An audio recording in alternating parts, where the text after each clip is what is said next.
por este espacio. Muchas gracias a todos los que sacan pues un espacio en su semana y en sus días de trabajo y que están cansados y de repente pues sacan un espacio para escucharnos hablar pues de de este tema tan interesante como es la ortoqueratología.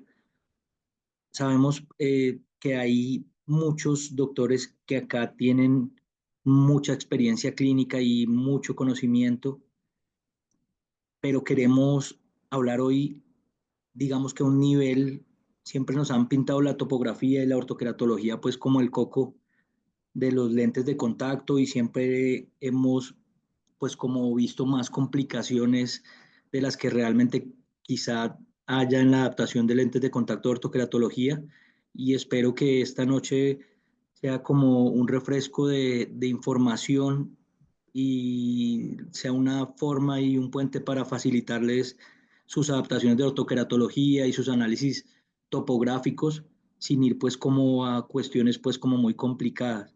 De antemano me disculpo porque estoy un poquito malo de la garganta, entonces de repente pues puede hacer que me moleste la voz.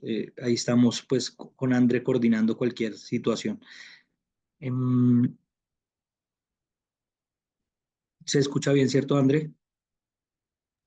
Se escucha perfecto. Bueno, entonces para iniciar pues vamos a hablar de las claves del éxito en, en las terapias de ortoqueratología, en este caso de terapia con lentes de contacto CRT. Entonces, es bien conocido ya que la tecnología, los equipos no son de mucha utilidad para el adecuado proceso de adaptación de todo tipo de lentes de contacto. Entonces, evidentemente, la lámpara de hendidura es una herramienta fundamental. Una buena lámpara de hendidura nos facilita la vida y nos facilita el proceso clínico de adaptación, nos permite ver detalles, nos permite hacer fluorogramas adecuados que nos permiten un análisis de lo que estamos haciendo pues con los lentes de contacto sobre la córnea de nuestros pacientes. Evidentemente también los topógrafos, sabemos que en la actualidad pues existen topógrafos de múltiples, digamos que costos y de múltiples tecnologías, pero la verdad se ha dicho que un topógrafo, incluso de los más sencillos, nos puede ayudar mucho en el proceso de adaptación de lentes de ortoqueratología y hay topógrafos pues que son muy completos y que nos pueden ayudar mucho en temas de investigación y en análisis pues como más profundos, hablando pues por ejemplo del Pentacam, pero para los procesos de adaptación pues puede ser un poco excesivo y puede ser que no sea necesario tener un Pentacam para poder lograr pues como adaptaciones exitosas. También en los últimos tiempos, pues tenemos la ayuda de los OCT de segmento anterior, que nos muestran mapas paquimétricos y mapas de espesores epiteliales. Sabemos que la ortoqueratología pues se lleva a cabo en las células epiteliales de la córnea, en la primera capa de la córnea, y los mapas epiteliales que nos brinda el OCT pues también pueden sernos de ayuda para aquellos que trabajan en clínicas o tienen acceso de pronto a este tipo de equipos. La otra clave es pues la selección adecuada del paciente. La selección adecuada del paciente pues tiene un factor clínico que vamos a hablar un poquito más adelante y tiene un factor psicológico que evidentemente pues tiene que ver con la disposición que tiene el paciente para hacerse este tipo de adaptación, el tiempo de venir a los controles, a las consultas, de aprender pues a colocarse y a retirarse el lente adecuadamente, a hacer buen uso y mantenimiento del lente de contacto.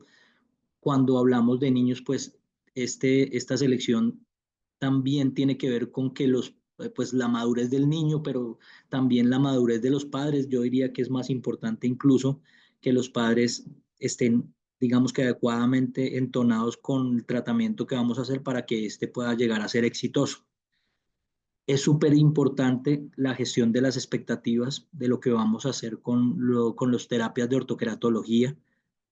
Sabemos que las terapias de ortoqueratología son reversibles, entonces tenemos que serle muy claro al paciente con que eso tiene ventajas y desventajas y que puede ser de utilidad en algunas situaciones, como por ejemplo, pacientes muy jóvenes que quieran de pronto operarse y previo a cirugía puedan probar este tipo de técnicas, pacientes que trabajen con fuerzas armadas, con aviación, que, a los cuales la cirugía no es una buena alternativa, no por lo menos la primera, y que los lentes de ortoqueratología se pueden presentar como una opción, deportistas, deportistas pues de contacto y deportistas de alto rendimiento. Sabemos que cuando hay cirugía en, de varios tipos corneales, pues ya la córnea queda tocada. En cambio, con los lentes de ortoqueratología podemos brindarle una solución a estos pacientes manteniendo su córnea intacta. Es también pues muy importante que hagamos pruebas que nos ayuden a la gestión clínica de cada uno de nuestros casos. Pruebas, pues obviamente como un fluorograma adecuadamente logrado, el uso, ojalá, de imágenes de alta definición o de alta calidad. Ya sabemos que muchas de las lámparas de hendidura actualmente se les puede adecuar sistemas de video, pero si es de repente un doctor que no se dedica 100% a la adaptación de lentes de contacto, sabemos que también hay dispositivos que nos ayudan ahora con los smartphones y todo esto para tomar imágenes pues de una calidad pues supremamente alta. Entonces, pues esos son como los equipos que deberíamos contemplar para la gestión de este tipo de pacientes. También debemos nombrarle al paciente que cómo es el uso adecuado y mencionarle que los lentes de ortoqueratología en general, yo tengo unos poquitos pacientes, pero son excepciones. Es una terapia que es efectiva si el paciente es juicioso colocándose los lentes de contacto pues todas las noches. Eventualmente algún paciente puede tener algún tratamiento más prolongado, y esto debido a pues varias condiciones que todavía digamos que en investigación no son claras, que pueden estar asociados a la histéresis corneal y a otras condiciones. Pueden tener, digamos, que el uso de estos lentes una noche por medio, pero en general todas las noches deberían mantener el tratamiento para que mantengan pues su visión de manera adecuada con este tipo de lentes.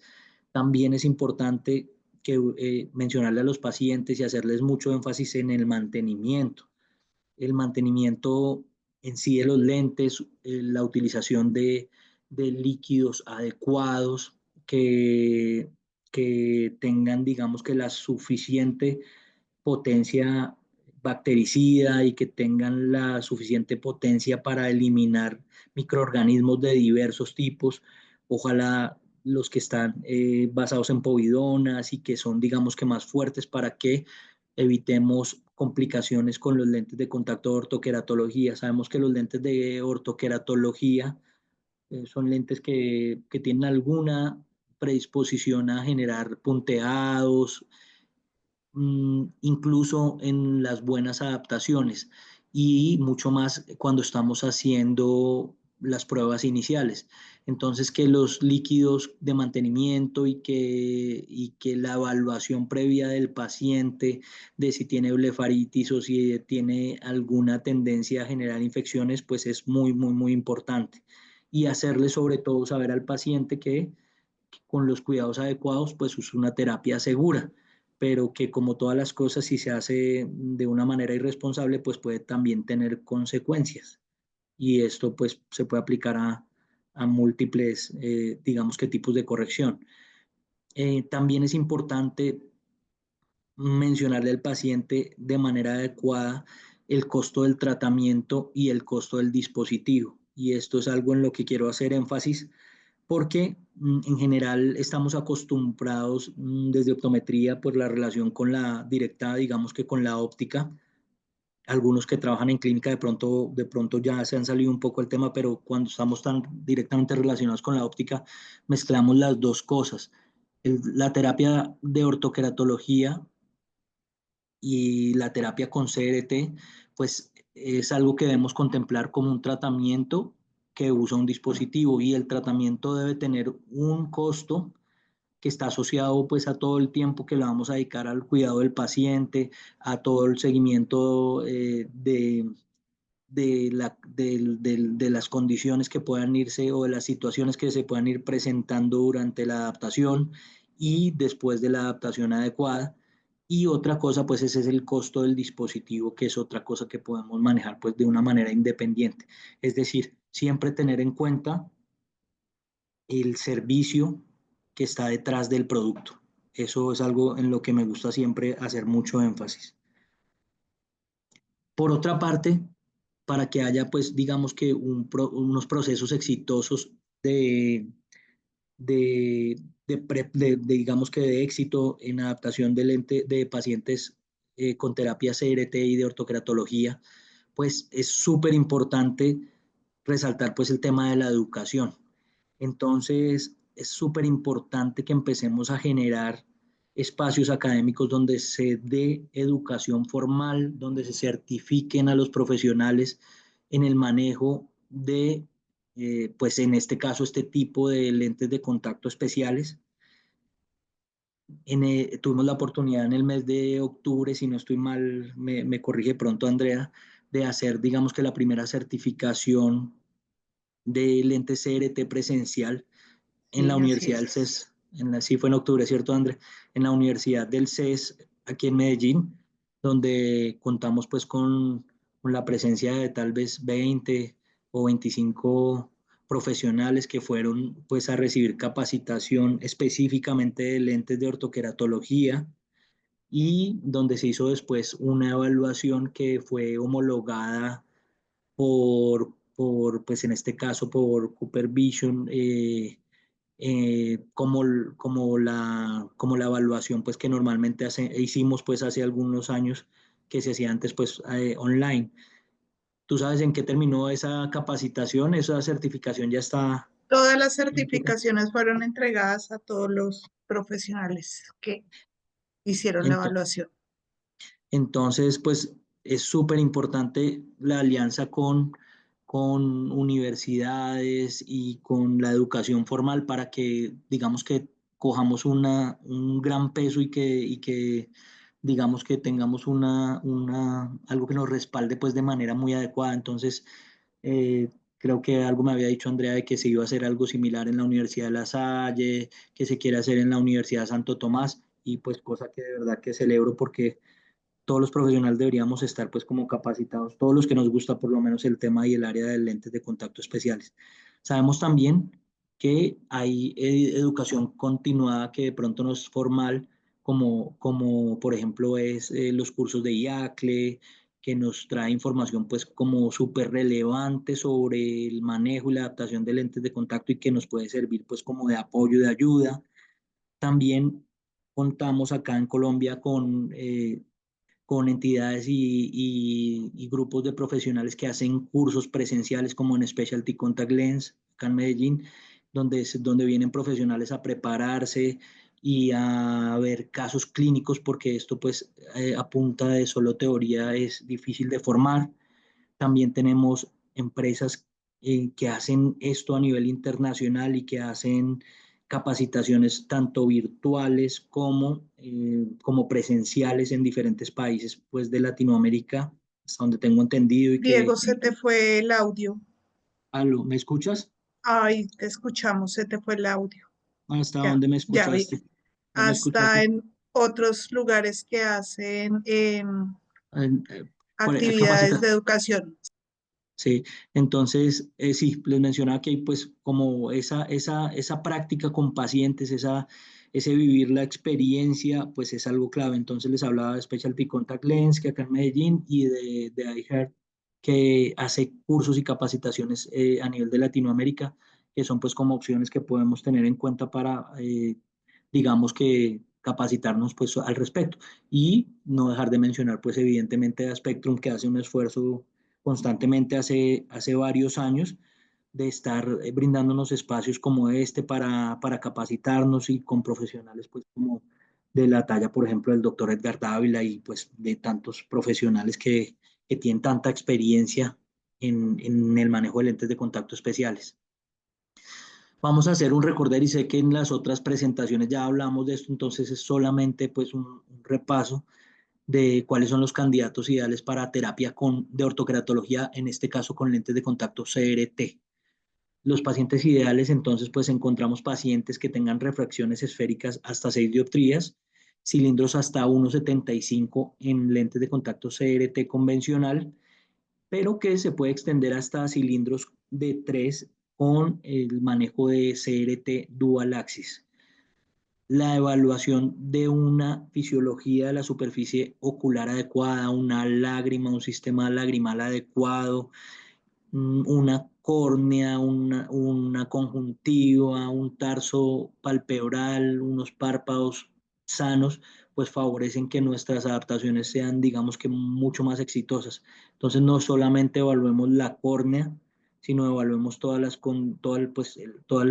anatomía pues, de la parte anterior del ojo, que eso nos va a ser de mucha utilidad para el manejo de nuestros pacientes. Y evidentemente pacientes, perdón, que tengan pues córneas regulares, que es para lo que está hecho esta terapia. Entonces acá tenemos algunas imágenes de la terapia de ortoqueratología y cómo digamos que funciona en general. Pacientes que selección inadecuada o pacientes que pueden ser inadecuados para terapia de CRT, entonces refracciones excesivamente altas, en este caso mayores a 6 dioptrías, alteraciones de la superficie ocular, cicatrices corneales, irregularidades epiteliales o irrupciones epiteliales o queratitis punteadas o queratitis recurrentes de cualquier tipo, no son pues recomendables para este tipo de terapias. Irregularidades topográficas, evidentemente, ectasias corneales, no son los pacientes ideales para este tipo de terapia. Evidentemente normalmente cuando hay ectasias corneales importantes, por los parámetros de los lentes, pues casi que ya quedan descalificados por los astigmatismos irregulares altos, pero es algo pues que vale la pena mencionar. Astigmatismos refractivos no coincidentes con astigmatismos corneales, que nos pueden indicar dos cosas en este caso. Uno, cuando no son coincidentes los ejes, puede estar asociado a ectasias corneales. Y dos, cuando no son coincidentes las magnitudes y los ejes, pueden estar asociados a astigmatismos internos, a astigmatismos en el cristalino.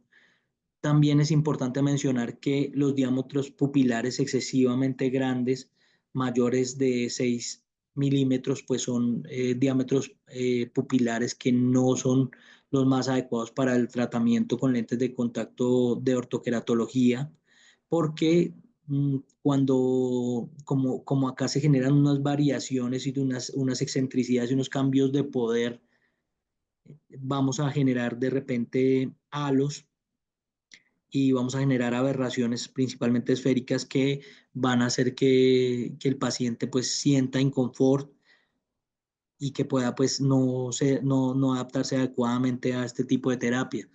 También es súper importante, como les mencioné, evaluar de verdad la motivación, la disponibilidad para los controles del paciente y el compromiso en el manejo del lente. Sobre todo estas cosas pues suenan como un poco excesivas para ofrecerle a los pacientes, pero sobre todo estas cosas en la parte inicial de la adaptación.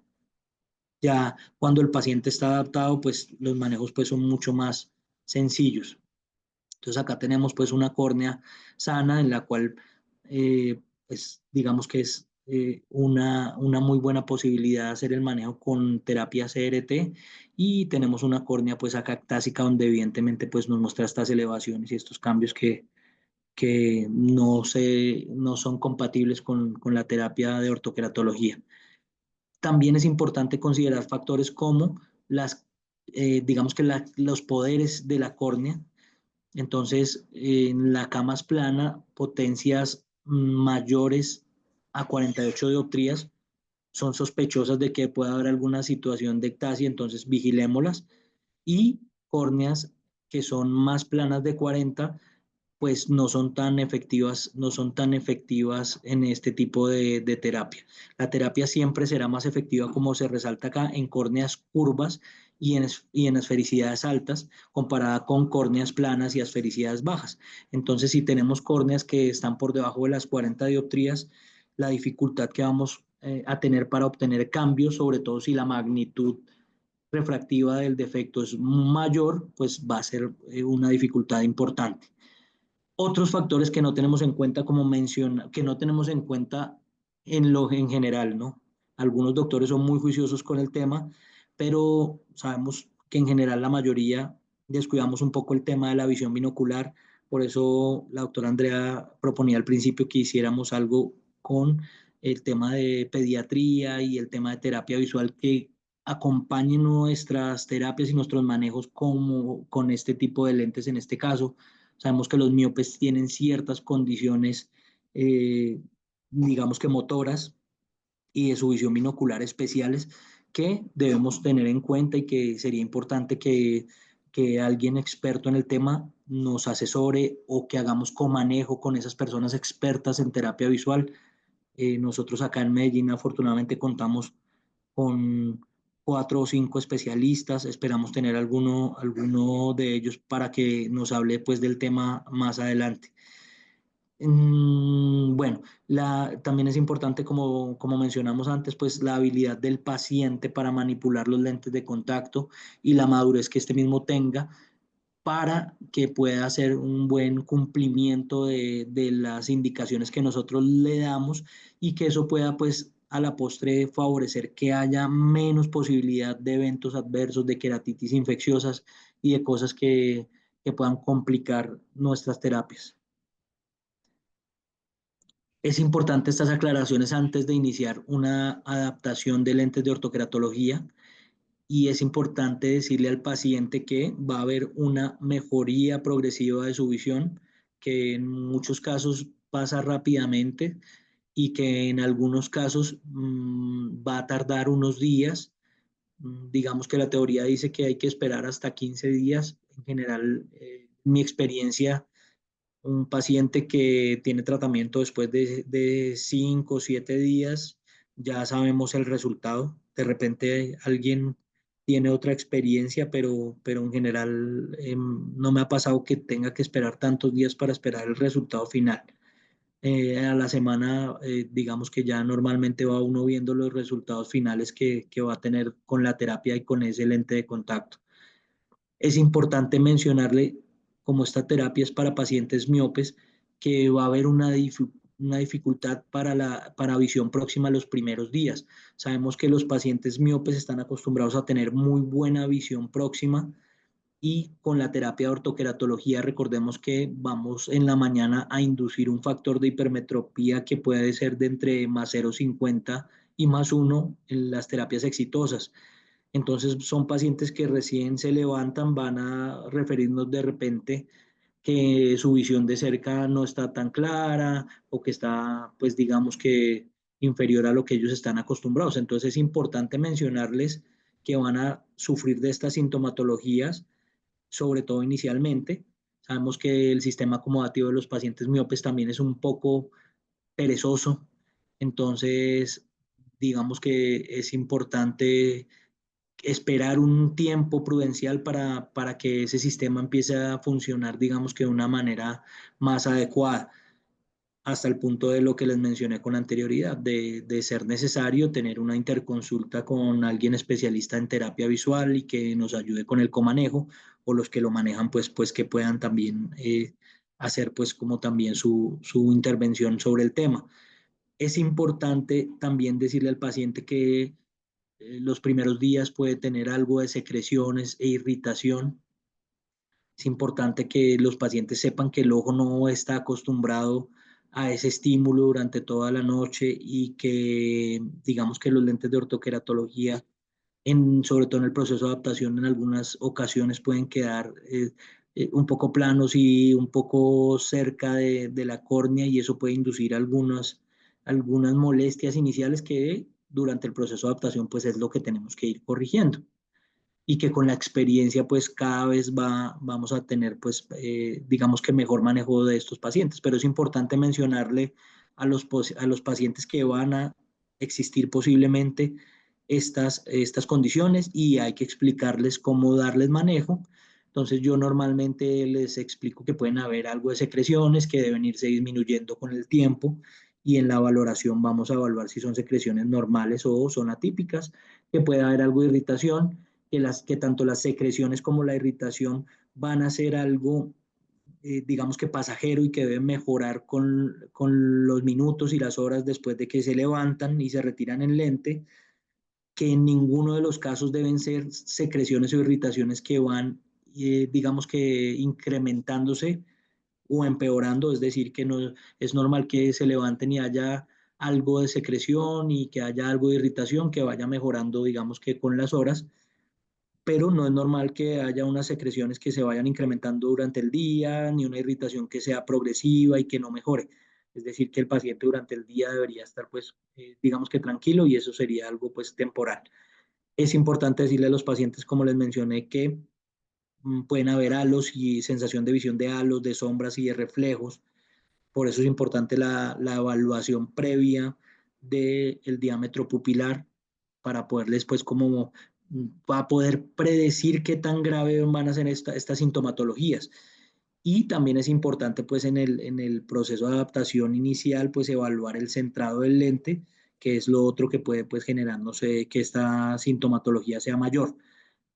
Es también importante mencionarles que va a haber fluctuación visual, entonces desde la mañana, donde la visión próxima puede estar disminuida y va a ir mejorando con las horas, hasta las cosas que todos conocemos, que es que en la tarde pueda empezar a disminuir la calidad de la visión lejana y a empeorar, hasta que logremos pues una adaptación correcta y un estímulo pues adecuado.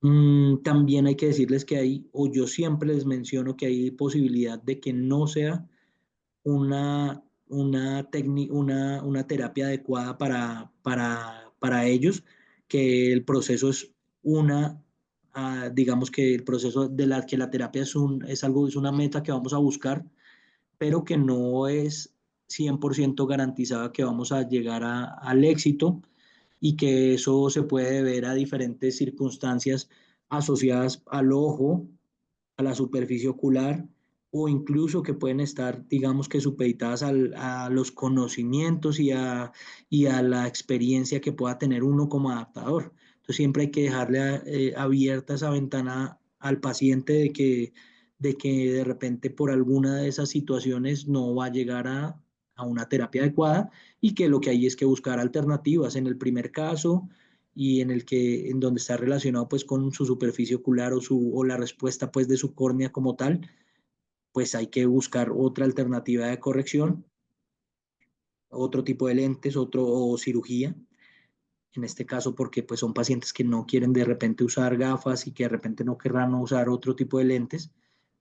Y en el caso de que de repente sea una situación que sobrepase el conocimiento que uno pueda tener como profesional, pues que siempre hay profesionales que han tenido otras experiencias, entonces eh, digamos que al apoyarnos de muchos de ellos puede ser de gran ayuda. Lo que les decía, yo sé que aquí hay muchos que tienen mucha experiencia en el tema y que Andrea podría compartirnos la información y cruzarnos para que podamos tener un apoyo, que podamos apoyarnos, digamos que entre todo en este tipo de procesos para que este tipo de técnicas pues vaya creciendo y que vaya creciendo también en credibilidad con los pacientes y los otros profesionales de la salud. También mencionarles que es posible que se necesite un cambio de lentes de contacto durante la adaptación. Entonces, lo que yo siempre les digo es que vamos a tener un lente inicial y que ese lente es posible que le tengamos que hacer alguna modificación. En algún caso muy eventual y extraño, les propongo una tercera modificación. Y acá lo que quisiera decirles es que es importante limitar los cambios que le ofrecemos al paciente y eso asociado a lo que les mencionaba en el punto anterior, es que hay siempre una posibilidad de que no haya una adaptación adecuada. Entonces, prolongar adaptaciones durante 4, 5, 6 meses va a ser algo que, aparte de agotarnos a nosotros como adaptadores, va a agotar al paciente y va a hacer que pierda credibilidad. Entonces siempre hay que poner un límite y hay que ser francos y claros con el paciente para que no sucedan estas cosas y que sepamos que puede pasar que algún paciente no es apto o que no somos aptos nosotros para tratar a algún tipo de paciente con condiciones muy especiales y que hay que prepararnos, pues. También hay que mencionarle a los pacientes que ingresen a esta terapia que hay profesionales de la salud que todavía tienen desconocimiento de este tipo de terapia. Hay profesionales que piensan que este tipo de terapia consiste en aplastar la córnea, en deformarla o en múltiples cosas que puedan afectar, digamos que, perdón un momento. Bueno, que explicarle a los pacientes que hay profesionales pues que no están de acuerdo con este tipo de terapias. En general, los doctores que no están de acuerdo con este tipo de terapias, que pueden ser colegas u otros profesionales de la salud, en general es porque digamos que no tienen un conocimiento adecuado. Entonces, nuestro trabajo es brindarle a los pacientes ese conocimiento y esa información adecuada y brindarle a los profesionales también y a los colegas pues esa información para que tengan la tranquilidad de que lo que se está haciendo pues no es algo que nos estamos inventando de ayer. También es importante decir que hay posibilidad de que durante la adaptación puedan haber alteraciones corneales y que depende de la magnitud de estas alteraciones, pues se pueda llegar a contraindicar el tratamiento con los lentes de contacto CRT. Y mencionarles también a los pacientes, pues los costos del tratamiento, como les dije antes, los costos del dispositivo y mencionarles más o menos cada cuánto tienen que reemplazarlo para que se hagan una idea. Sabemos que los lentes rígidos en general no van a dejar de, o sea, la terapia no va a dejar de funcionar porque los lentes se dañen, o sea que esos lentes se pueden extender durante mucho tiempo y si nosotros no le explicamos al paciente que hay que hacer seguimientos periódicos después de que ya esté bien adaptado y que hay que hacer una valoración del lente de contacto como material, como polímero, que él se puede llenar de proteínas y de otros depósitos de la lágrima, que se puede cristalizar y que todas esas son cosas que nos van a indicar que el recambio es necesario, pese incluso a que su visión se mantenga bien porque las complicaciones, mejor dicho, en general las complicaciones que hay cuando los lentes de contacto ya están viejos no están asociados tanto a la visión, sino están asociados a disrupciones epiteliales o a que los depósitos empiezan a marcar zonas de la córnea que hacen disrupción y por ahí pues pueden venir, digamos que problemas infecciosos y otras alteraciones.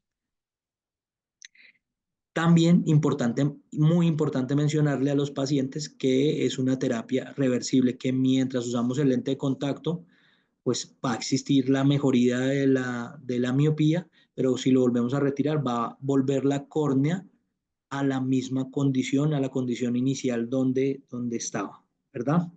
En los casos pues de control miopía, pues explicarles a los padres y a los pacientes que pues lo que buscamos es que la miopía se mantenga en magnitudes lo más bajas posibles, ralentizarla, disminuirla en su crecimiento y en su magnitud.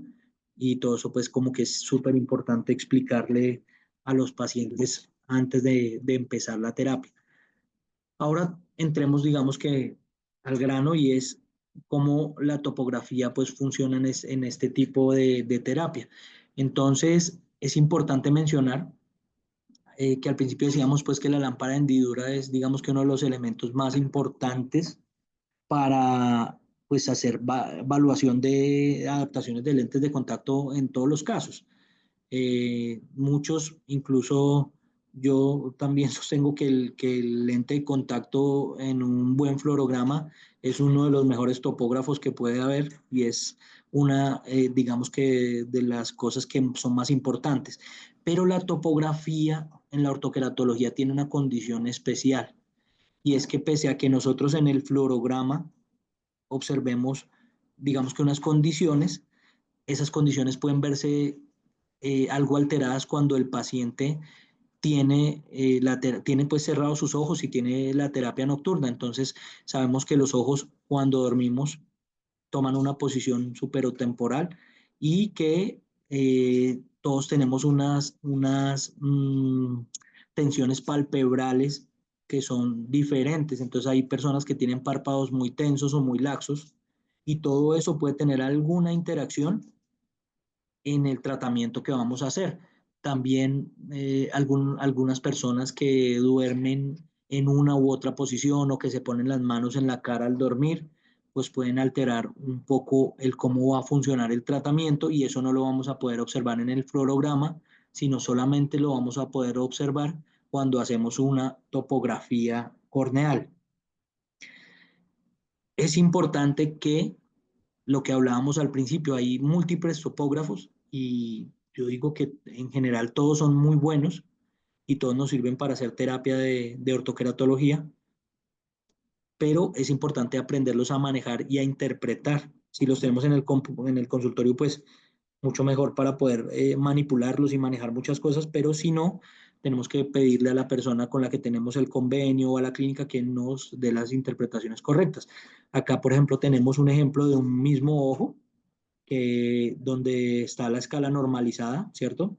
Y donde vemos estos patrones verdes y este patrón en corbatín, que digamos que es como lo que estamos acostumbrados, pero si se varían esas escalas y se magnifican, acá si se aumentan, pues vamos a ver que el equipo pierde sensibilidad, entonces vamos a ver estos tonos azules, o que si esas escalas se disminuyen o se acotan, pues vamos a ver como magnificados los efectos, digamos que de ese, por ejemplo, en este caso de este corbatín.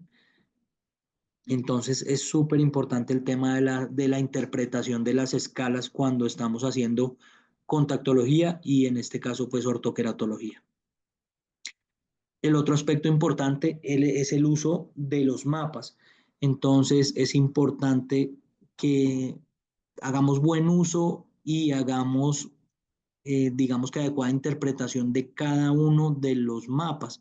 Entonces sabemos que hay mapas sagitales o axiales, hay mapas tangenciales, que los mapas sagitales o axiales son mapas que toman su radio de curvatura desde el centro de la córnea a todos los puntos y que los mapas tangenciales son mapas que están tomados con puntos de referencia a cada, punto, a cada zona de la córnea y que son, digamos que, más precisos para el tema de forma, mientras que los axiales están pues son más efectivos en evaluar el poder.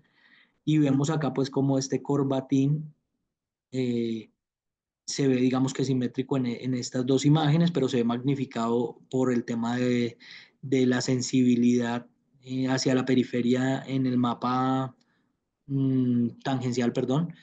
Y tenemos que saber que en las córneas regulares cuando tenemos un mapa de elevación, esas imágenes se pueden invertir. Entonces acá tenemos un mapa de elevación donde podemos ver esta zona superior y acá está cortado, pero la zona inferior vemos zonas de depresión y en el meridiano horizontal pues vemos que está más plana esa córnea y que están correlacionados con las zonas de curvatura. Entonces esta córnea es más curva acá en esta zona, en este meridiano vertical, ¿cierto?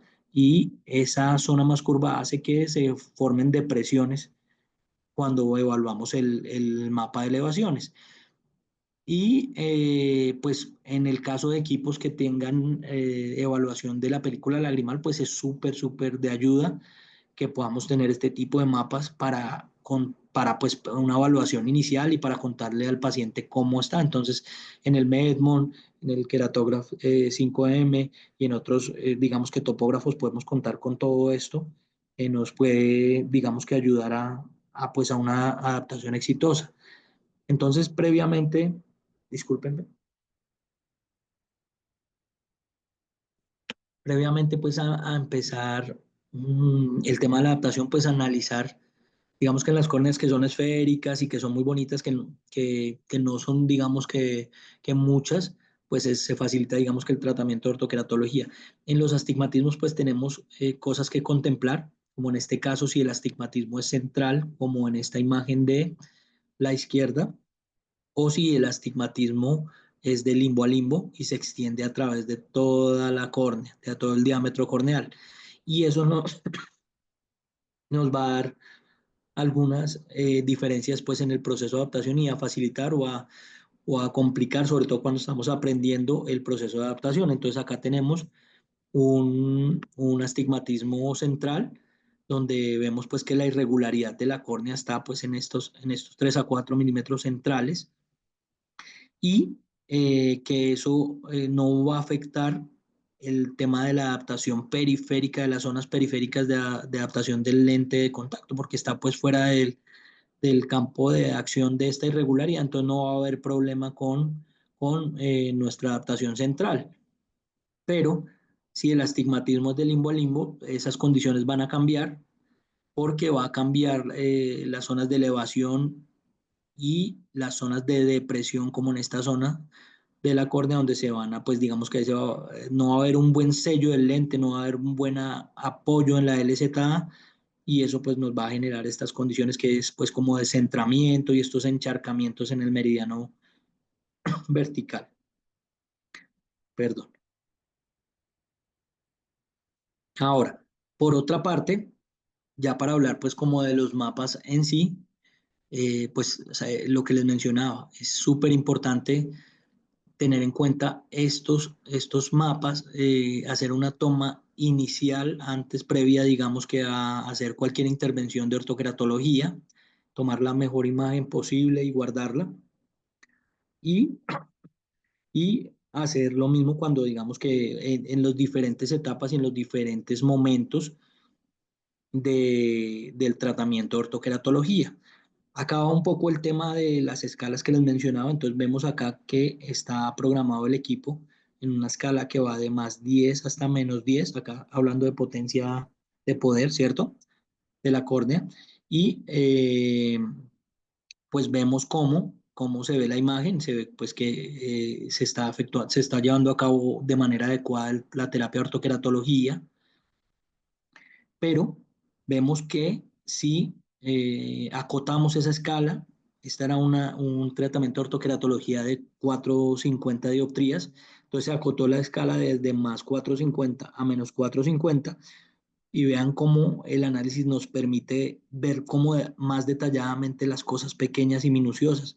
Entonces, ese manejo de las escalas nos puede ser de mucha utilidad. Miren el cambio acá con respecto a la escala acotada acá en el mapa tangencial, que nos dice cómo se está modificando la forma de nuestra córnea.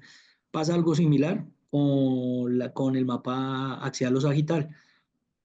Entonces tenemos acá pues la zona de tratamiento, que miren que acá se ve pues digamos que bastante, aquí tendríamos digamos que alguna duda de cómo se está llevando a cabo el tratamiento y de si está del todo adecuado, porque no vemos el anillo concéntrico que se forma, digamos que en el tratamiento, pero vemos también que la escala está, digamos que muy amplia, +10 a -10 en el caso de este topógrafo, pero que cuando hacemos, pues, digamos que la acotación de las escalas, pues podemos ver en más detalle qué es lo que está, digamos que sucediendo. Entonces, esto nos puede ayudar. Otra, perdón, otra cosa que nos puede ayudar bastante digamos que en evaluar adecuadamente cómo va la terapia, son estos mapas diferenciales, que son básicamente, en términos coloquiales, la sumación entre el mapa de la córnea de cómo estaba inicialmente, ¿cierto? Más el mapa de la córnea, cómo está después de la terapia. Y este sería el mapa diferencial que nos muestra más detalles. Este mapa diferencial yo lo comparo con el display de Belín Ambrosio, en el caso del Pentacam. Yo lo he hablado en otras conferencias que el mapa, que el display de Belín Ambrosio lo que hace es excluir una zona más delgada de la córnea y retirarla para que sean más evidentes las diferencias de elevación en una córnea y se pueda determinar si es sana o si es patológica, y básicamente hacer evidente que hay una ectasia o un queratocono o que hay una córnea normal. Bueno, pasa lo mismo con estos mapas diferenciales. Nos permiten evaluar cómo estaba antes, cómo estaba después, y cómo la sumación de esos mapas nos muestran como en más detalles los cambios que se produjeron, que se produjeron esta córnea. Los mapas de elevaciones, pues que son mapas eh, pues yo siempre utilizo y que son mapas muy importantes para el análisis, nos van a dar pues mucha información. Entonces, lo primero es evaluar lo que les decía. Aquí tenemos pues este astigmatismo, ¿cierto? Vemos que acá está la zona más curva de la córnea y acá la zona más plana en el mapa sagital o tangencial. Pero cuando vemos el mapa de elevaciones y en una córnea sana, siempre debemos ver ese mapa invertido. Vamos a ver colores, pues los colores invertidos. Entonces vamos a ver acá ya una zona, digamos que más plana, y acá estas zonas azules son porque las zonas más curvas pues generan esas depresiones. Y acá lo que vamos a tener, digamos que muy presente es cuando hay diferencias de elevación meridionales que superan las 30 micras. Entonces, por ejemplo, acá tenemos una córnea que en la zona más elevada tiene 16 y en la zona más deprimida tiene 42 micras. Entonces, eso sumaría aquí fácilmente 58 micras y eso pues es una diferencia pues bastante importante donde ya deberíamos empezar a considerar y está en la zona de apoyo del lente. Entonces aquí ya podríamos empezar a considerar que no puede ser un lente de contacto CRT convencional, sino tenemos que contemplar que sea un lente de contacto dual axis. Aquí esta referencia que encontré un doctor que no recuerdo el nombre, pero que de verdad que es muy gráfica y es como el mapa de elevaciones nos muestra, ya sabemos que el mapa de elevaciones a partir de una esfera de referencia que sería la montaña, nos muestra si hay zonas elevadas por encima o deprimidas por debajo. Acá, digamos que podemos ver cómo, digamos que estaría paralelo y está, digamos que aquí veríamos este mapa de elevaciones todo verdecito. Y si eso lo traslocamos a una córnea que tiene irregularidad y que tiene zonas muy irregulares, pues vamos a ver cómo el lente de contacto y va a desplazarse hacia digamos que hacia las zonas de elevación van a empujar el lente de contacto hacia el lado contralateral. Entonces tenemos acá cómo el lente tiende a desplazarse en este sentido porque empieza a topar en las partes más altas y a irse hacia la parte más deprimida. Eso es, digamos que me pareció muy chévere y muy gráfico este tema. Aquí el tema de las elevaciones asociadas al astigmatismo, entonces tenemos que en astigmatismos pequeños de 0,50 dioptrías, pues vamos a tener diferencias normalmente de elevaciones que van a ir hasta las 19 micras. En astigmatismos mayores de entre 1,50, pues ya eso se puede elevar a 41 micras. Por eso es que hasta acá más o menos es que el lente CRT funciona y de ahí para allá deberíamos considerar un CRT dual axis.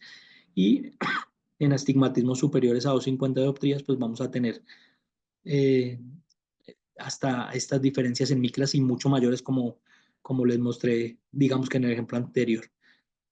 Entonces, lo que buscamos teniendo toda esta información, básicamente, es adecuar el lente a la forma. Entonces, acá tenemos el fluorograma y vemos cómo acá estas depresiones de la córnea hacen que el lente no se pueda sentar y haya filtraciones. Incluso acá está burbuja porque se entra, se filtra por acá.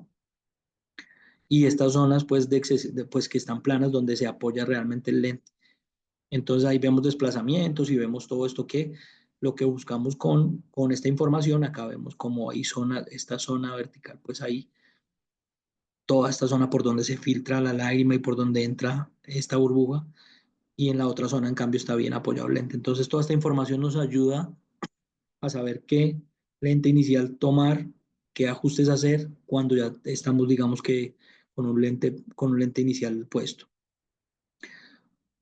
Eh, ahora, bueno, esto es lo mismo, digamos que el ejemplo de una lente esférica simétrica en la periferia, donde se filtra, y cómo eso mejora cuando hacemos cambios, por ejemplo, en este caso 50 micras. En estos cambios de 50 micras, acuérdense que lo hacemos cuando hablamos de ságita, estamos hablando de la zona de retorno del lente. Entonces, esos cambios de 50 micras, mire cómo favorecen que el centraje y el apoyo del lente, perdón. Bueno, y acá pues tenemos que, comparado con la imagen anterior, como ya encontramos una simetría más adecuada en la zona de apoyo de ambos lentes. Ahora, tenemos para el cálculo del lente, pues esto ya lo hemos revisado o lo revisaron el doctor Eduardo Rodríguez en la presentación anterior. Eh, Perdón, discúlpenme un segundo.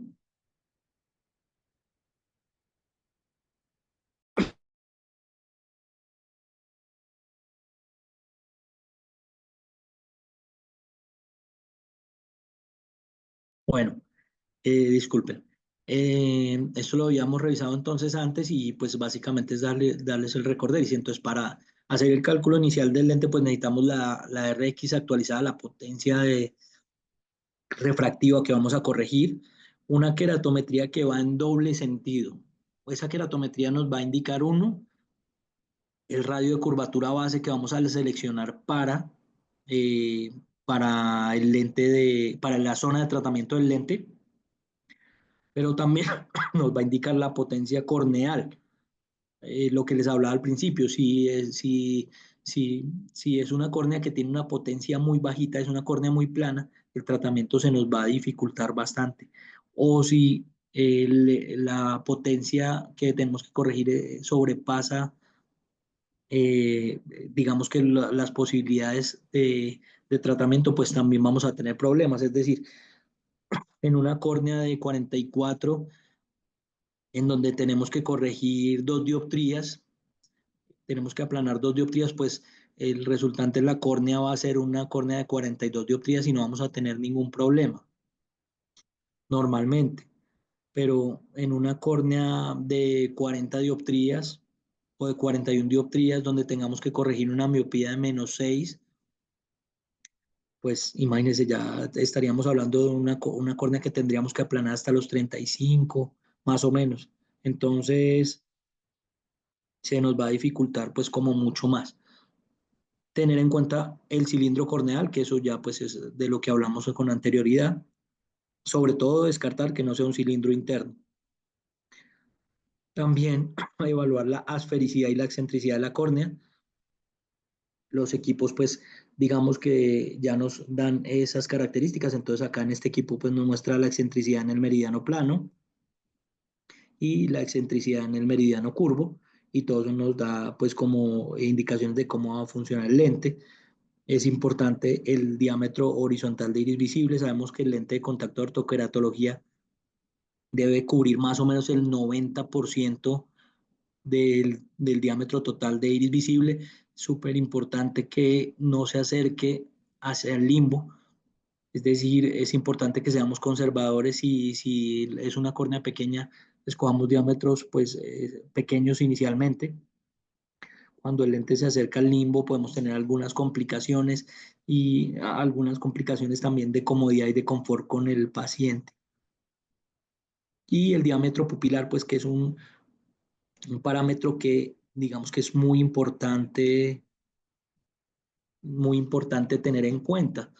Entonces, para terapia de CRT nocturna, pues este tipo de pupilas son pupilas que dificultan, digamos que no el proceso de la terapia, sino el resultante de la visión, porque va a ser un paciente que va a tener una zona de tratamiento central acá sobre los 6 milímetros y que todo el resto van a haber cambios de potencia, va a haber unas aberraciones esféricas acá inducidas que van a hacer que el paciente esté incómodo. Pupilas, digamos que medianas, inferiores a 5 milímetros, y pupilas pequeñas son donde mejores resultados vamos a tener.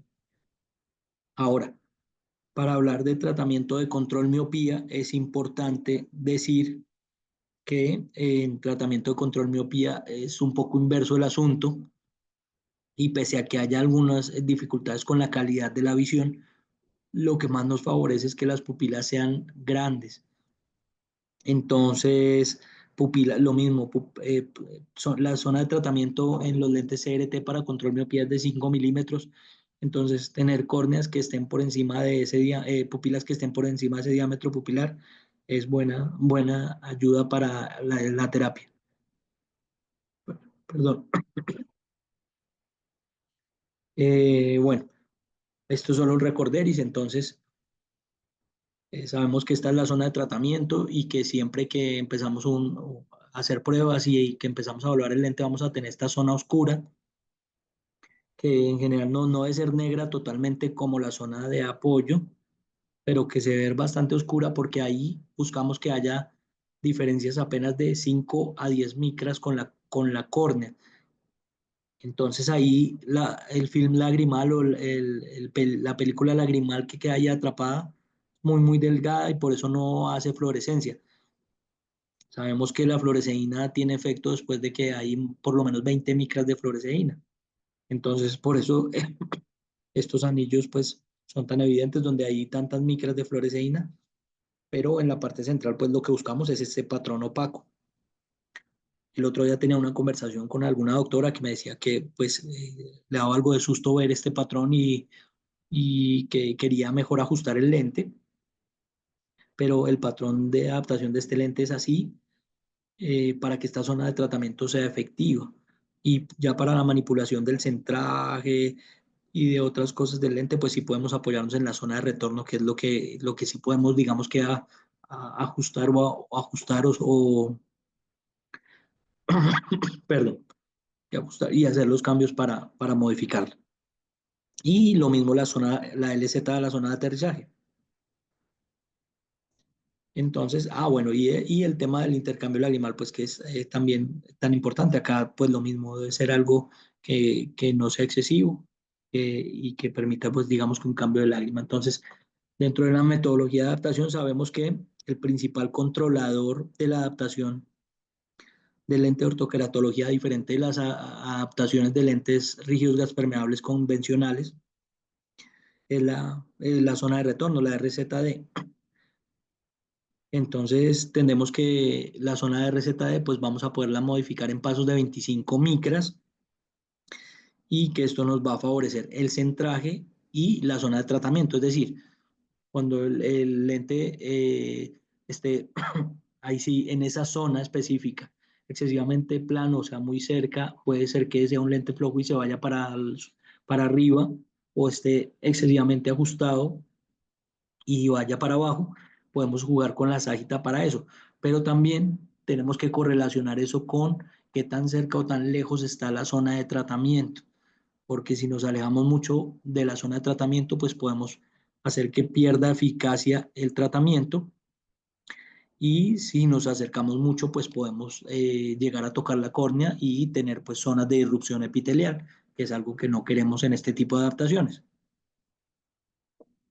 La LZ, por su parte, pues digamos que proporciona una buena relación de asentamiento del lente y es la encargada de los ajustes finos del lente. Entonces, sabemos que haciendo cambios y cerrando la LZ, pues vamos a tener levantamiento y entonces el lente en su zona de tratamiento se va a alejar en la ságita 15 micras y si aplanamos o abrimos la LZ, pues vamos a tener cambios de 15 micras y el lente se va a sentar. Entonces aquí podemos hacer cambios micrométricos más pequeños para hacer esos ajustes. La curva base es un parámetro que en general, después de que seleccionamos en los tratamientos de ortoqueratología, lo mantenemos lo más estable posible. Pero es importante saber que la ságita tiene un impacto más o menos de 7 micras cuando hacemos cambios en 0,10 de la curva base. Entonces, pues lo que siempre buscamos cuando iniciamos la terapia de ortoqueratología es un patrón topográfico así de revista. Este es, digamos que lo que siempre queremos, pero la realidad eh, nos lleva a imágenes más bien como estas. Entonces, raramente tenemos imágenes topográficas tan perfectas como esta. Más bien, cuando estamos empezando, pues nos pasan muchas cosas, como por ejemplo, eso que les mencionaba con anterioridad, y es lentes que están demasiado ajustados, entonces donde prácticamente no hay zona de tratamiento. No se puede, digamos que el lente no puede hacer su hidráulica adecuadamente, entonces no pasa prácticamente nada. Acá uno, digamos que un poco más correcto. Acá descentramientos superiores, que lo que les digo, tenemos que revisar si está asociado a una mala selección del diámetro del lente, una mala selección de la RZA o de la RZD, perdón, o a una, digamos que, irregularidad topográfica que de pronto no le prestamos atención. Lo mismo con descentramientos laterales que normalmente están asociados con el diámetro y con irregularidades corneales. Este descentramiento inferior que nos puede estar sugiriendo que ese lente está demasiado ajustado, pues vemos que acá se formó la zona de tratamiento adecuadamente, pero que el lente se descentró y ya pues no está haciendo adecuadamente su trabajo acá. También tenemos estos casos de islas y pseudoislas, entonces es importante diferenciar el tema de las islas y las pseudoislas. Entonces, las pseudoislas lo que nos están hablando es de una córnea que está en proceso de moldeamiento y puede ser que lo único que necesitemos es esperar. Lo que tendríamos que evaluar es si la queratometría central, o sea, si pudiéramos medir acá y evaluar esta zona central donde está formándose la isla, si se mantiene igual o inferior o levemente inferior a como estaba inicialmente. ¿Sí? Si se mantiene igual o levemente inferior, puede hacer que haga falta tiempo de tratamiento o hacer ajustes muy pequeños. Miren que acá el anillo está formado de manera adecuada. Mientras que en las islas sí se puede generar zonas de encurvamiento. La verdad, yo pues no he tenido como experiencia en varios casos como para poderles mencionar, pero acá vemos que el anillo está mal formado, o sea, aquí puede haber una malposición del lente. Es raro que haya encurvamiento. Normalmente la literatura menciona que hay encurvamiento porque la zona, pues que hay islas, porque hay, digamos que tratamientos que no están aplanando adecuadamente la zona central. Pero eso es un poco curioso porque si el lente queda ajustado, raramente el poder de succión va a hacer que esa córnea se encurve más, salvo que la zona de aplanamiento haga un efecto muy importante acá en la periferia y en el centro no. Es, digamos que un poco curioso, pero quizá alguien ha tenido más experiencia con este tipo de casos que no me ha pasado casi. Entonces acá tenemos que si se encurva, con respecto a la queratometría inicial, podemos pensar que es una isla y tomar correcciones, como en estos dos casos, o si está la queratometría estable y todo eso, pues es una pseudoisla y lo que nos va a hacer falta es tiempo de tratamiento. Entonces, esto por aquí. Lo otro importante es ver que haya una buena correlación entre la imagen del fluorograma y la topográfica. Entonces, es súper importante, sobre todo cuando estamos empezando y cuando necesitamos apoyo del laboratorio. Entonces, hay gente que tiene mucha experiencia en el laboratorio que nos ayuda con esto. El doctor Gerardo Dusan, por ejemplo, en Spectrum, nos ayuda pues cuando le mandamos imágenes sospechosas y eso. Pero es importante que la calidad de las imágenes sea buena. Es importante que las tomas sean buenas para que el análisis sea el adecuado y que la decisión finalmente sea tomada, en mi concepto, por el profesional que tiene el paciente enfrente. Es muy difícil fundamentarse solo en una imagen para tomar decisiones y hacer cambios. Es más fácil que el profesional pida opiniones y que le dé todos los aspectos que pueda al consultor para que él pueda revisar el caso. Entonces, si hay unas topografías antes y después, o sea, aportar las topografías, si tiene imágenes, por favor tomar imágenes recién insertado el lente, pero también unos minutos después de que se ha sentado. Todo eso es súper importante. Y que ahí podemos ver la relación entre el comportamiento topográfico, como en este caso, por ejemplo, tan evidente, y un lente pues que está aquí ajustado y no está haciendo pues como el tratamiento adecuado. Entonces, esta correlación es clave. Y si esta correlación no se da, es importante averiguar por qué nos está dando. Entonces, lo que les decía era que la topografía nos habla de cómo la terapia con CRT de cómo está funcionando, del tamaño de la zona óptica, de si está siendo efectivo o no y de dónde está ubicada la terapia. Entonces, muchas veces Si vemos el fluorograma y está adecuado, pero cuando hacemos la topografía se está descentrando, pues tendremos que ver qué soluciones le vamos dando a este tipo de centramientos.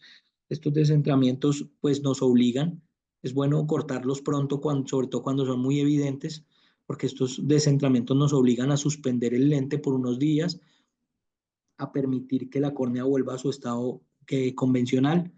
Depende de cuántos días tuvo el tratamiento y depende pues del profesional y de qué tan minucioso sea, pues puede tomar entre 7 u otros 15 días para volver a tener una córnea normal y en condiciones para evaluar nuevamente con otro lente. Entonces eso nos va a alargar el proceso. Entonces la topografía lo que nos dice es dónde y cómo está sucediendo pues nuestra terapia. Las recomendaciones pues de evaluación es pues en la evaluación inicial siempre evaluar el centrado y la elevación del borde, que no hayan filtraciones. Súper importante evaluar la sobrerefracción del lente, entonces siempre con el lente puesto a dar una sobrerefracción positiva, como con el factor de Jensen de más 0,50 más 1. En esa cita inicial pues debemos capacitar al paciente para que se coloque y se retire el lente de manera adecuada, para que estemos seguros pues que no vaya a dejar de usarlo por lo que les mencionaba al principio de la charla. De ahí pues dejar ir al paciente durante ese día para evaluarlo al siguiente día. Entonces programar una cita después eh, al otro día en la mañana para que el paciente pueda dormir esa noche con el lente y regrese para evaluarlo con el lente puesto y retirar el lente después y evaluarlo sin el lente. Con el lente puesto, pues evidentemente, creo que acá está, debemos ver con el lente puesto que no haya una interacción de los párpados. Entonces, estos fluorogramas es importante que los hagamos un poco pidiéndole al paciente que abra suficiente los párpados o sosteniéndolos para tomar las imágenes y que, digamos que el párpado tenga la menor interacción posible con el tratamiento. Y pues acá hay algunas imágenes de resultados posibles que pueden haber. Entonces acá vemos filtraciones, acá vemos descentramientos, irregularidades en la distribución de tratamiento, unas zonas de tratamiento insuficientes. Acá quizá podría ser una zona pues excesivamente plana porque ya se ve muy oscuro. Entonces todas estas cosas pues tenemos que ver. Entonces cuando lo evaluemos al primer día pues vamos a tener que evaluar en el fluorograma si el diámetro es adecuado, ¿cierto? Que es pues como súper importante. Evaluar, digamos que la zona de tratamiento y el centraje sea adecuado, que haya cobertura del área pupilar. Miren que acá este lente pues está bastante bien, pero la pupila pues está todavía aquí, aunque hay una partecita que está interactuando. Entonces mejorar todas esas cosas depende de la sintomatología del paciente, pues es importante. Y por último, pero no menos importante, la zona de aterrizaje, la LZA, que nos va a decir cómo pues, es el asentamiento y cómo es el sellado del lente. Recuerden que esto es un tratamiento que tiene un principio, digamos que hidráulico, de fuerzas hidráulicas. Entonces, que haya un buen sello. Yo siempre le digo a los pacientes que es como una olla express. Acá tiene que haber, digamos que un buen sellado para que estas fuerzas, digamos que de succión en esta zona del anillo y que estas fuerzas de aplanamiento en la zona central pues se lleven a cabo de manera adecuada. En el primer día, entonces, la refracción sobre el lente, como les mencionaba, debería ser de más 0,50 más 1. Si hay residual cilíndrico, debemos preguntarnos si se puede o no puede corregir. ¿Es algo que está en la córnea o es un residual asociado a flexión del lente o es un residual asociado a qué? Esto tenemos que evaluarlo para saber que depende de la magnitud si podemos seguir con la terapia o no. Debemos evaluar el centrado y la elevación del borde. Si el lente tiene movimiento, acá hay una cosa. Acá evaluamos si el lente tiene movimiento, pero no es una evaluación dinámica como cuando adaptamos un lente de contacto rígido, porque este lente de contacto no va a tener interacción con el parpadeo. Ese movimiento del lente más bien lo que nos dice es que el lente no se va a, que no se pegó o que no se va a pegar en la noche excesivamente a la córnea y que va a dificultar que se retire. Entonces, ese es el sentido del movimiento del lente, no una evaluación dinámica para ver cómo se comporta cuando parpadea y no, sino es ver si está moviendo o no. Ese movimiento nos dice que está muy suelto o que está apretado. Eso es lo que nos dice. Instilar, pues obviamente, fluoresceína para observar el patrón fluorográfico y, pues evidentemente, esto cuando tiene el lente puesto y después de quitarlo entonces vamos a verificar la refracción. Después de eso vamos a tomar una agudeza visual y ver qué cambios ha habido, si está mejorando, si no está mejorando o cómo va pues la terapia y a asociarla pues y relacionarla directamente con la refracción. Y vamos a hacer un examen exhaustivo de la superficie ocular. Este yo creo que es el más importante porque ya es una noche completa de estar en uso con el lente y en general, si el paciente tiene si la córnea tiene buena tolerancia y no hay disrupciones y todo eso, pues nos indica que va a ser un buen paciente para el tema. Y si vemos que esta evaluación con el lente, en cambio, nos muestra como zonas que puedan generar disrupción y que encontramos cuando hacemos evaluación con la lámpara, pues podamos corregir el tema. O hay veces se ve todo muy bien y pese a que todo se ve muy bien, encontramos como esos detalles que nos pueden decir que esa córnea es de pronto un poco frágil y no va a ser como la córnea más ideal para hacer tratamiento. La topografía del primer día pues va a ser, digamos que la línea base para hacer el seguimiento y pues nos va a dar idea de si hay algún patrón de descentración. Si hay algún patrón de descentración excesivo, pues entonces en este caso tenemos que hacer cambios en ese momento porque si hay, no tiene mucho sentido continuar con el tratamiento de esa manera.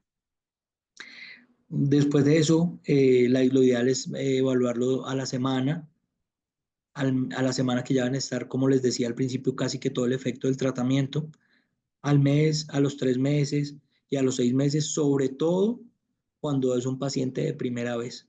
Si es un paciente, pues que ya digamos que está en tratamiento y que ya ha sido exitoso, pues podemos, digamos que, obviar alguna de estas terapias para no tener al paciente pues ahí tampoco esclavo de nosotros y que nosotros también podamos sentirnos tranquilos de lo que hemos logrado. Eh, bueno, asegurarse pues cuando venga el paciente de que la limpieza y la manipulación ha sido buena, preguntarle cómo lo ha hecho y evaluar los lentes evidentemente para ver en qué estado están. Y preguntarle sobre las soluciones de limpieza que viene usando. Para terminar, pues estos artículos que pues no son nuevos, pero que me gusta siempre traer eh, y es pues estas cosas que a veces no pensamos y que ya en investigación pues están, digamos que bien fundamentadas. Entonces acá, por ejemplo, el efecto de los lentes de ortoqueratología en la calidad de vida de los niños. Entonces muchas veces lo pensamos que por el control miopía, que por cuestiones de pronto estéticas, pero nos hemos parado a pensar cómo mejoran los lentes de contacto, cómo mejora la calidad de vida de estos niños no usar gafas, no usar gafas de pronto en el colegio, en los ambientes pues como tan agresivos que hay en estos momentos, cómo los beneficia en el desarrollo de sus actividades al aire libre y sin tener que usar otros dispositivos. Entonces, los invito pues como a que eh, esto no es nuevo, pero que lo revisen los que no lo hayan podido revisar. Acá pues del performance de los lentes de ortoqueratología, propiamente hay muchísimos artículos, la otra vez en una presentación lo mencionamos, que esta ya es una revisión sistemática y un metaanálisis de cómo los lentes de contacto de control de ortoqueratología pues ayudan con el tema de control miopía. Estos artículos que nos hablan de la seguridad y del riesgo que generan los lentes de contacto de ortoqueratología y donde digamos que en conclusión se, se dice que pues 8.1 por cada 10.000 complicaciones, digamos que serias al año, en estos estudios que se llevan a cabo y que eso comparado, por ejemplo, con la cirugía, la sí, que es de uno por cada 1000, pues es bastante normal y que si nosotros lo leemos y lo revisamos y si lo hablamos con seguridad con los papás de los pacientes y con los pacientes mismos, pues nos es de utilidad. Y este que siempre me gusta mencionar y es lo que les digo, pues hacer apoyo en las personas que hacen terapia visual o tener en cuenta la parte motora y la parte, digamos que emergencial de estos pacientes es súper importante para ver qué cambios hay cuando nosotros ya pues induzcamos la terapia. Recordarles que los lentes CRT de Paragon pues están aprobados, no son nuevos, están aprobados por la FDA desde el año 2002 y es algo que nos debe dar un respaldo y una tranquilidad y que es importante que lo mencionemos con nuestros pacientes, con nuestros colegas, con otros colegas del sector de la salud para que pues conozcan esto, que esto pues tiene muchos años de que se viene usando en muchos pacientes que digamos que exitosamente vienen usando esta terapia. Aquí pues para los que quieran pueden ingresar y los invito para que hagan pues la certificación. Aquí en este QR pueden entrar al curso de certificación y pueden después de terminarlo comunicarse con Andrea, porque creo que después de que uno termina la certificación tienen que hacer otro proceso adicional de pronto para, para legalizarla, digámoslo así, que de pronto Andrea ahorita nos puede contar un poco. Pero los invito a los que quieran esto, o si no, Andrea también les va a compartir más adelante, pues, como todos estos datos para que puedan ingresar a la página. Y bueno, esto pues un poco corto, pero es lo que traía para mencionarles el día de hoy. No sé si tengan alguna pregunta o si quieran que complementemos con algo más. Muchas gracias, doctor Diego. Sí, tenemos dos preguntas. Bueno, hay un comentario del doctor Héctor Hugo Páez. Buenas noches para todos. Gracias por compartir tanta información académica y didáctica. Es un comentario. Existe también entidades tal como ALCOM, Academia Latinoamericana de Ortoqueratología y Control de Miopía, y el Grupo de Control de Miopía LATAM, que también imparten en asocio con la industria, educación y capacitación de estos temas tan interesantes. Claro, Eh, sí, muchísimas gracias, doctor Héctor Hugo. claro, sí mencionar todos esos y bueno, Ujú. también digamos que la Academia Americana de Ortoqueratología hace su congreso, creo que ahorita está próximo, tal vez en mayo, el Vision by Design, todos esos pues digamos que son invitaciones y la Academia Latinoamericana de Ortoqueratología también, pues la última vez creo que la hicieron en México y por allá estuvo el doctor Sergio, el doctor Hugo.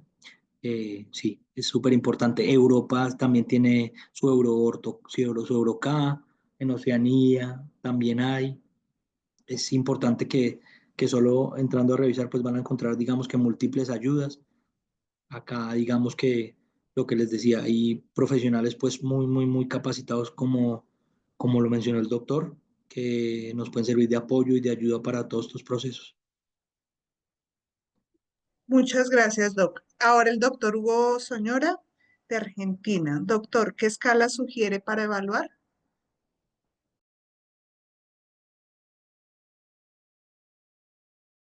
Espérame que no encontraba el micrófono.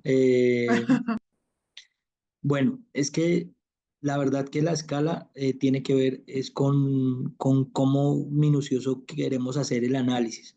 Entonces, depende del equipo y depende de las posibilidades. Estos ejemplos eran, por ejemplo, con el Medmon. Podemos ajustar la escala a lo que estemos viendo y en el ejemplo que les mostraba era en ese caso de ese tratamiento de ortoqueratología, era un tratamiento que se hacía de 450 dioptrías. Entonces, la escala se acotó con el mismo valor refractivo que se iba a corregir. Entonces, eso simplemente para magnificar y poder ver como el efecto, digamos que de una manera más importante, como lo hace el display de Belín Ambrosio en el Pentacam que les mencionaba. Entonces, como que sugerirle una escala precisa depende del equipo, depende de lo que maneje y depende de lo que guste y de lo que busque. Esa sería, digamos que mi respuesta. Es más bien aprender a leer muy bien y a interpretar muy bien el topógrafo o el sistema topográfico que usa.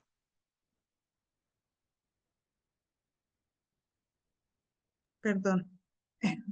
Doc, si tenemos el doctor Hugo Soñora también, si tenemos un descentramiento superior, ¿qué recomienda modificar?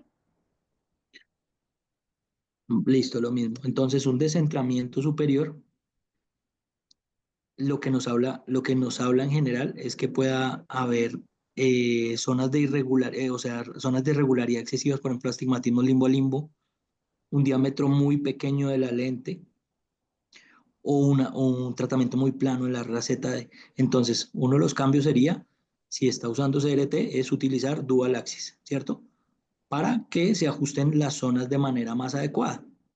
Y entonces la zona donde está excesiva, la sajita excesiva en la RZD sea más simétrica eh, en ambos meridianos. Y la otra posibilidad de cambio es aumentar la RZD si el problema no está asociado a lo anterior. Gracias, Doc.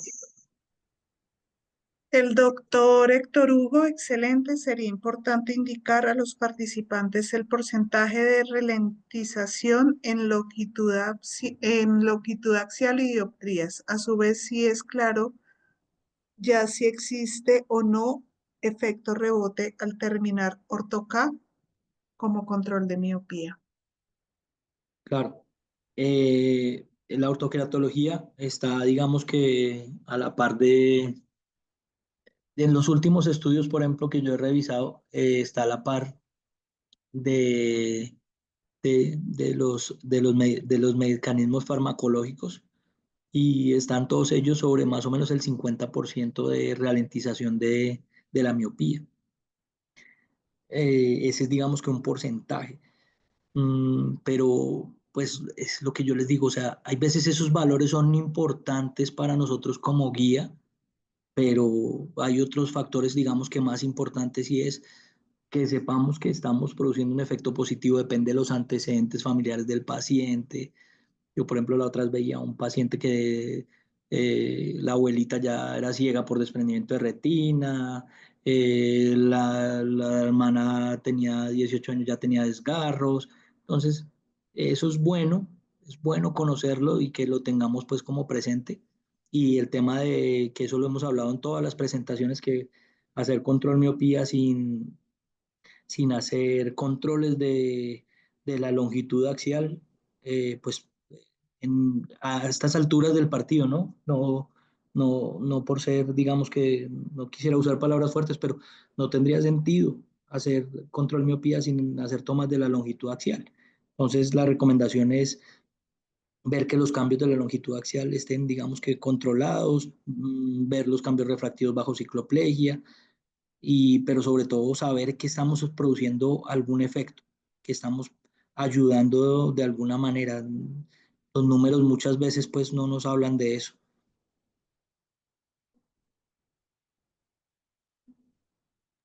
Gracias, Doc.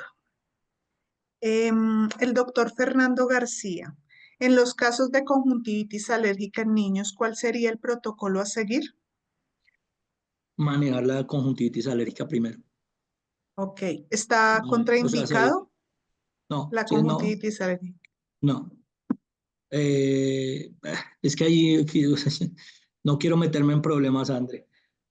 Bueno, es que aquí Tú hay siempre te lo que metes en problemas, dale. hay digamos que muchas cosas que vigilar y lo que les digo, esto pues con todo el respeto porque sé que hay profesionales acá pues increíbles y con mucha experiencia, que ya ahí has nombrado varios, pero el tema de las alergias y todas estas condiciones de superficie ocular no son problemas que sean, o sea, hay que tratarlos. Si tiene ojo seco, hay que tratar el ojo seco.